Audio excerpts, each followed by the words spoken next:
sa ilang parte ng Luzon. Tulad ng pagbaha ng mga chika at intriga namin ngayong hapon. Wish ng marami umalis na sina Ditang at Eden, pero huwag kayong aalis at abangan ang may init naming balita sa Showbuzz This Week!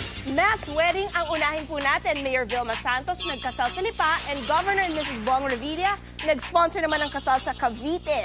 Sabay po ang mga mass wedding sa Lipa at Cavite noong Biyernes, June 30. Kinasal ni Mayor V ang higit 100 couple sa Lipa, samantalang higit sa 50 pares naman po ang inisponsoran ni Bong and Lani sa Cavite. Malaking selebrasyon po talaga ang mga nangyari, kaya tuwang-tuwa ang mga pinuno. Ito ho ang ikalawang beses na nagkasal si Mayor V, pero nandun pa rin ang excitement niya. Tama ba ako, Mayor V? Pinakasal sa mata ng Diyos. Ako'y mayor, so I believe na hindi po ito biro. So, I just want you to know na aware ako sa responsibility nito. Hindi ganun kadali. Hindi ganun kadali. Ang sarap ikasal, Chris. Hindi ba? Friend ka na ni Mayor V? Oo. Okay. No, but I want the public to know this and I want you to know this. Here we go again. No, Okay, alam mo ba ano? na yung first mass wedding sa Lipa was a proposal I made, I presented to Mayor V. Totoo yan. Sige Pero na, masarap oh. ikasal. Gusto ko. Dream wedding, ano? Saan? Saan? Oh. Sa Maui. Oh, Oh, di ba? Hawaii. Ako beach. Okay. Anyway, mga kaibigan, ito naman po ay malabo pa raw maikasal. Willie Revillame, zero ang love life. Sa kasalukuyan po mga kaibigan, ang kanyang pinagkakaabalahan daw ay ang magandang tanghali bayan. At ang kanyang inspirasyon sa kanyang buhay ay ang mga contestants ng Pera o Bayong. Willie Boy, wala ka ba talagang inspirasyon? Ngayon, wala eh. Wala na. Kasi hindi ako pa ako pwede makapag-commit kahit kami. So, yun yung time ko. So, magiging unfair lang ako sa karelasyon ko. Kaya, talagang wala. Ayun! Hayaan mo na lang, Willie, because love comes at the most unexpected times. You should know. Ito naman po ang dumating na oras. Pop Fernandez may bago ng pelikula sa Viva Films. Matapos po ang success ng kanyang recent Shindig concert, kaagad nang sinimula ng concert queen ang kanyang movie sa Viva right after the hit Linlang. This time, it's a suspense mystery kung saan makakasama niya sina Albert Martinez, Dieter Ocampo, and Bojo Molina. Ang pamagat, gusto ko ring lumigaya. How was your first shooting day, Pops? Maligaya ba? I'm excited because it's a totally different kind of a movie. Obviously that I've never done before. It's more on the suspense drama. Again, it's directed by Mario J. Ganda ng title, ha? Gusto ko rin lumigaya. Gusto ko rin. Ako rin, gusto ko lumigaya si Pops talaga. Usapang pelikula pa rin po mga kaibigan, Cinemanila International Film Festival nakaraos. Habang humahataw po ang dalawang bagyo sa buong bansa, ay ginanap po ang Cinemanila International Film Festival sa Shangri-La Plaza Cinema.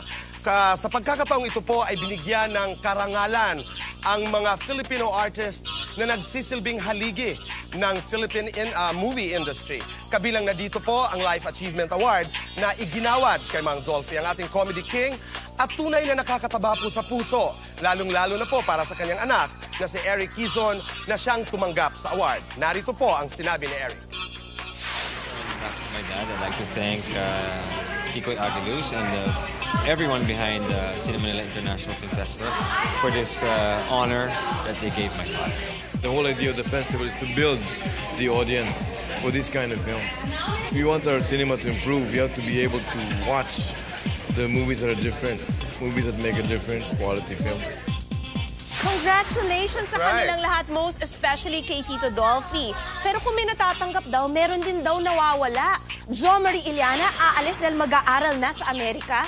Desidido na raw yung young actor na umalis ng bansa para mag-aral ng mas makabagong pamamaraan ng car racing. Kaya iiwan daw niyang pansamantala ang kanyang misis na si Aiko at ang baby nilang si Andre. Sana naman, huwag lalong pagselosa ni Aiko ang sport mo, Jom. Hopefully this year. Racing school. Nag-aaral ako ng karera. Basta, all about racing and kung ano yung type of car na gusto mong pag-aralan. I hope he becomes a champion racer. Alam mo ba ang mentor ni Jom ay ang ama ni Dominic Ochoa, si Boy Ochoa? Yes. Mabuhay ka, Jom, at sana'y maabot mo ang iyong mga pangarap. Pero ito has nothing to do, Chris, with car racing. Mami Rose Flaminiano ng FLT, mga kaibigan, willing magbayad ng 1 million pesos para lamang mag-frontal nudity si Isabel Granada Talagang susugalan daw po ito ng FLT Films. Pero ang katanungan, handa ka na ba, Isabel? Regarding the price, kahit magkano, ay para sa akin, hindi naman yung worth na ibibigay sa akin na makakapag-oo sa akin. It's my moral values na iniingatan ko. Ayun naman pala, boy, it's still hanging in the air pero hindi sila nagsalita ng patapos. I hope I get that offer. I don't know! Oh my gosh! Pero ito naman ho, hindi pa tapos ang laban. Viola Pascual versus the publication na wala di umanong pahintulot na naglabas ng kanyang sexy photos for the movie Lagarista.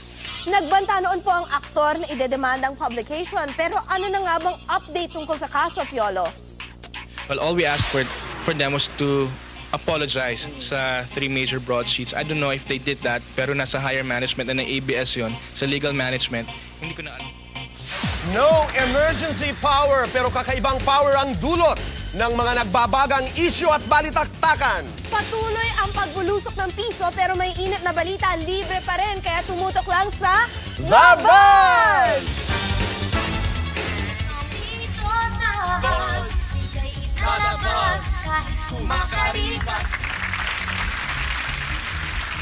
Pilipinas, magandang hapon po and welcome to The Buzz. It's wonderful to Chrissy, be back!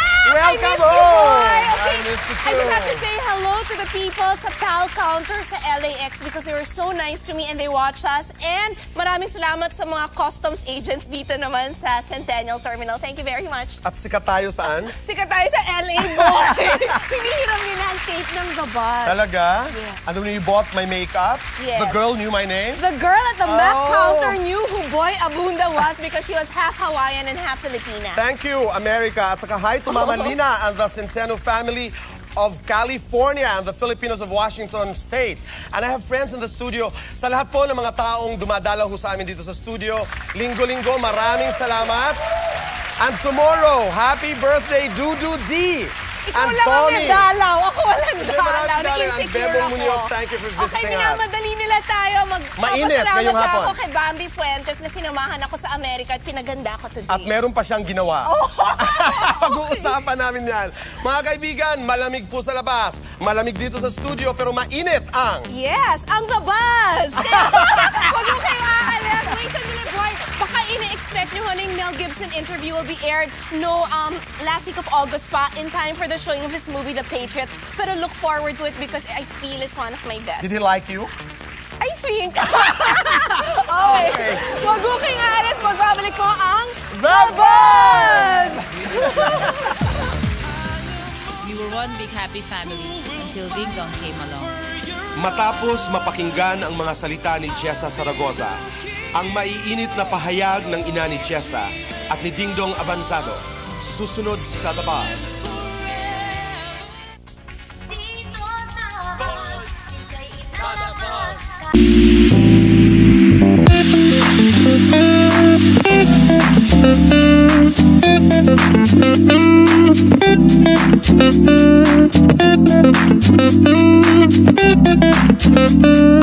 Thank you.